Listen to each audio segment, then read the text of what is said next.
Olá pessoal, aqui é a Juliane Furno. Eu queria comentar muito brevemente sobre a PEC dos precatórios aprovada ontem na Câmara dos Deputados e dizer que o problema dessa PEC não tem relação com o fato dela furar ou flexibilizar o teto de gastos, como quer aí uma direita mais fiscalista argumentar. Muito pelo contrário, né? O problema nesse caso é o teto de gastos, que precisa de uma PEC para uma medida flexibilizante muito pontual e não a sua estrutura. É o teto de gastos hoje e não uma restrição econômica que dificulta e impede que o governo possa inclusive manter um auxílio emergencial na mesma modalidade que foi o anterior no ano de 2020 e não o Auxílio Brasil, que diferentemente do auxílio emergencial chegou a atender 65 milhões de famílias com um valor monetário de R$600, diferentemente do Auxílio Brasil, que vai atender só 17 milhões de famílias. Isso é menos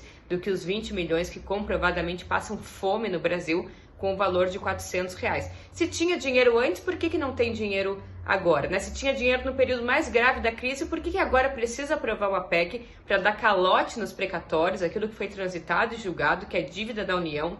inclusive que é dívida com o Fundef, né, anterior, fundo que agora tem o nome do Fundeb, e agora não tem dinheiro e precisa dos precatórios. Não existe isso de não ter dinheiro quando se fala em Estado. O Estado maneja variáveis macroeconômicas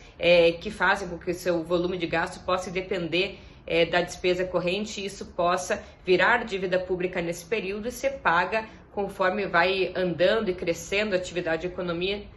econômica num segundo momento, que tem a ver inclusive com o volume de gastos que é feito nesse período, sobretudo em políticas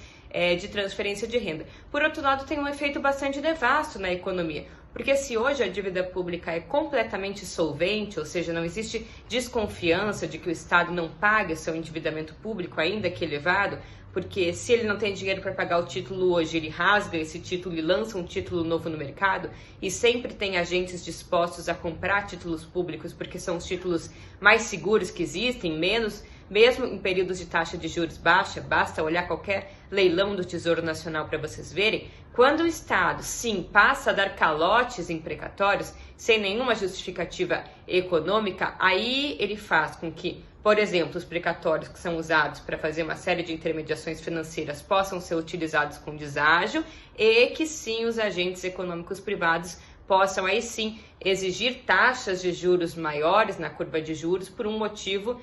de precificação do risco de emprestar dinheiro para o governo, já que tem esse elemento do risco do não pagamento daquilo que já foi transitado e julgado. Então não há necessidade, né? É possível, assim como foi em 2020, a decretação de um estado de emergência que cesse as regras fiscais, em especial o teto de gastos, para abrir condições para que o Estado brasileiro possa fazer um conjunto de medidas que deve ser feito para salvar o povo brasileiro, em especial salvar a economia brasileira, que é diretamente função do gasto público, da disponibilidade das famílias de terem dinheiro à sua disposição para fazer compras, e essas compras